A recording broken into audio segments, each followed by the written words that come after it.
Partai Gerindra mengakui Prabowo kerap bolak-balik menghadap Presiden Jokowi untuk curhat. Tak hanya itu, Prabowo bahkan disebut akan meniru gaya politik merangkul lawan politik ala Jokowi.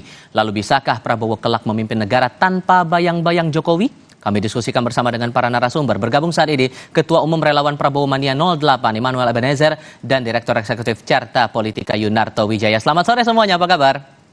Selamat sore. Terima Selamat kasih seluruhnya sore, sudah kabar hadir baik. dalam diskusi kali ini. Bang Noel, saya ke Anda dulu deh. Sampai 2 kali Pak Prabowo datang menghadap Pak Jokowi. Oke, bahasan diskusi, terus diajak belajar soal politik merangkul. Di satu sisi ada yang melihat bahwa kayaknya nih Pak Prabowo nggak pede nih untuk pemerintahan mendatang, seolah bergantung kepada Pak Jokowi. Gimana meresponnya tuh? Siapa bilang Prabowo tidak pede? Justru Prabowo percaya dirinya makin besar. Nah, kemudian Pak Prabowo minta masukan, kemudian meminta sesuatu ke depan, langkah-langkah seperti apa harus ini. Karena kan ini transisi, nanti ada proses transisi. Ini kan sudah bagus sekali. Karena Pak Jokowi sudah memberi semacam standar transisi pemerintahan yang bagus ketika dari Pak SBY ke Pak Jokowi, dan Pak Jokowi juga mau meneruskan hal itu juga nantinya. Artinya setiap ada proses transisi pemerintahan itu semuanya dengan cara-cara yang baik dan terhormat. Karena kan selama ini kita melihat ketika ada transisi kekuasaan, kecenderungannya presidennya malah mewariskan yang namanya kebencian dan lain-lain, ada semacam dendam dan lain-lainnya seperti kekanak-kanakan. Nah, Jokowi sudah meletakkan standar yang cukup baik ya legasinya. Itu ketika Pak SBY lengser, semua dipacarakan ke istana, dan Pak Jokowi melakukan hal itu ke depannya, dan Pak Prabowo ingin masukan-masukan itu agar apa? Para pemimpin ini memberi sebuah contoh yang baik ketika ada proses transisi kekuasaan itu sendiri. Jadi tidak dengan ribut-ribut, dendam, kebencian. Tadi apa yang disampaikan kader Gerindra Bipur Rahman itu benar sekali. Pak Prabowo sangat banyak belajar, tapi bukan berarti Pak Prabowo harus dibawa bayang-bayang Pak Jokowi, tidak. Lantas kemudian Pak Prabowo ini kan seorang yang sudah terlatih dalam kepemimpinan. Dia memimpin partai, kemudian dia pernah memimpin pasukan, dia juga menjadi menteri, dia tahu sekali bagaimana menjadi pemimpin. Nah, dalam proses transisi ini kan nggak boleh juga mentang-mentang Pak Prabowo sudah dipilih, kemudian dia mau kayak ugal-ugalan, dia nggak mau. Dan itu bukan karakter Pak Prabowo. Dan Sampai itu juga bukan belajar karakternya soal politik Indonesia merangkul ke banget. Pak Jokowi itu terkesan tidak punya style sendiri dari Pak Prabowo. Itu gimana meresponnya tuh, Bang? Soal merangkul itu kan itu menjadi standar. Artinya kita harus punya standar ke depan bagaimana politik yang sangat transisi ini. Jadi tidak lagi meletakkan kebencian dan dendam gitu loh. Karena kita tidak mau bangsa ini dipertontonkan hal-hal yang Oke. kurang elok lah ya, kurang baik. Jadi menurut saya apa yang dilakukan Pak Prabowo misalnya meminta masukan, Pak, ke depannya harus seperti apa proses transisi ini. Tapi saya yakin ketika Pak Prabowo secara jujur nanti tanggal 20 Oktober nanti memimpin menjadi presiden, saya yakin dia punya hak secara absolut secara eksekutif gitu. Oke. Kalau Anda menangkap gestur dari Pak Prabowo ini, Mas Toto, apakah hal yang wajar belajar atau meneruskan semangat dari Pak Jokowi belajar politik merangkul itu, Mas Toto, atau ada hal lain yang Anda tangkap di sini? Ya, saya mungkin mulai dengan pengalaman saya pribadi dengan Pak Prabowo. Saya belum pernah cerita sebelumnya. Bulan Februari dan Maret 2023 saya sempat dipanggil oleh Pak Prabowo, diajak ngomong empat mata, diskusi, dan Pak Prabowo sempat minta bantuan. Walaupun memang saya akhirnya tidak membantu Pak Prabowo, tapi poin saya adalah saya kaget. Ada satu kalimat yang Pak Prabowo ungkapkan, Pak Jokowi buat dia adalah maestro politik.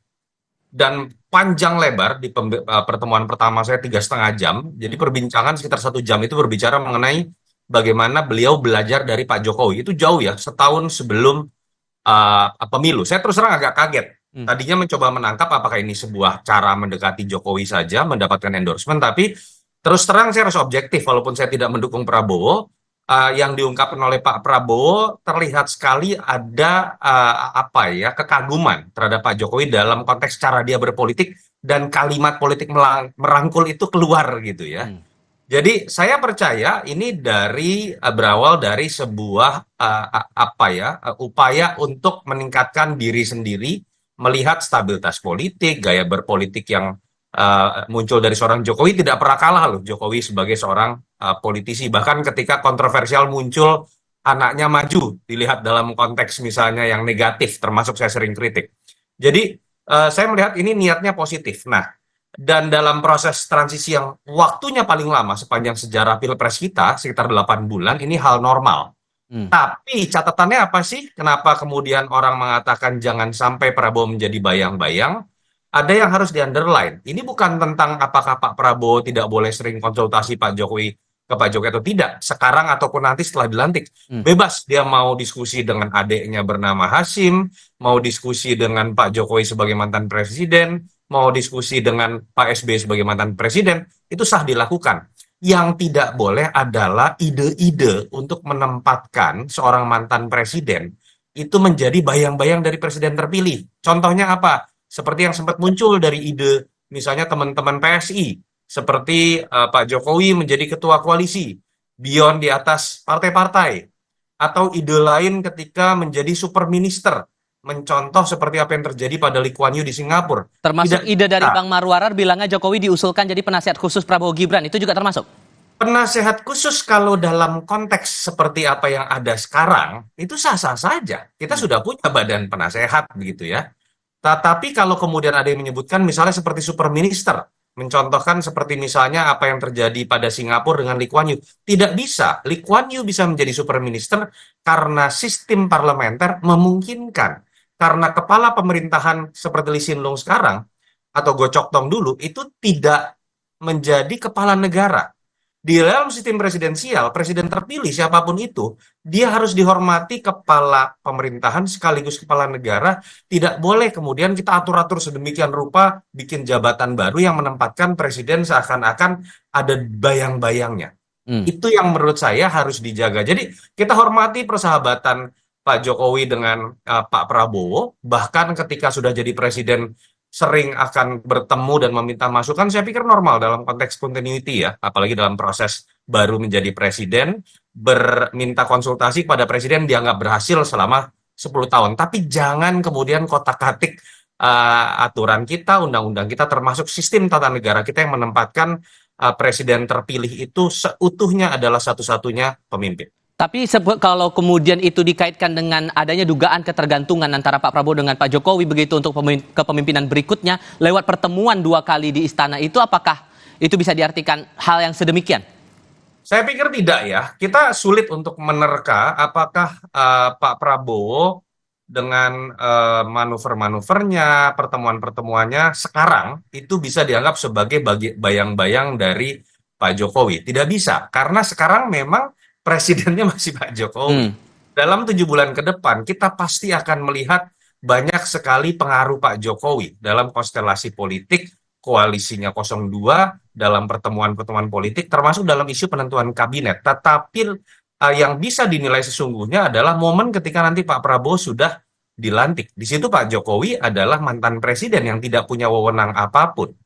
Tapi dalam konteks kemudian dihargai sebagai mantan presiden yang dianggap berhasil, mantan presiden yang bisa memberikan nasihat untuk keberlanjutan sesuai dengan tagline dari 02, saya pikir itu lumrah. Tetapi balik lagi, yang paling penting gini, kelegowoan dari para pendukung Jokowi, termasuk Pak Jokowi sendiri, bahwa keberlanjutan itu adalah bagaimana komitmen untuk melanjutkan nilai-nilai, bukan dengan menempatkan sosoknya harus tetap ada dalam pemerintahan. Kan itu juga yang kita kritik dengan majunya Mas Gibran, termasuk saya. Kalau ingin keberlanjutan, tidak harus loh kemudian anaknya presiden sebelum dipaksakan masuk melalui keputusan MK.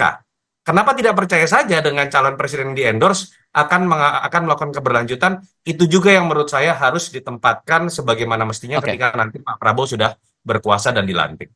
Oke, saya coba cek dulu komunikasi kami dengan Bang Noel. Bang Noel masih mendengar suara saya, Bang? Masih. Oke, Bagus. Bang Noel, singkat saja sebelum kita break. Melihat respon-respon sedemikian, ini kan ada pertanyaan sejauh mana otentiknya pemerintahan Prabowo ke depan membandingkan dengan Presiden Jokowi saat ini. Jadi hal apa yang otentik nanti?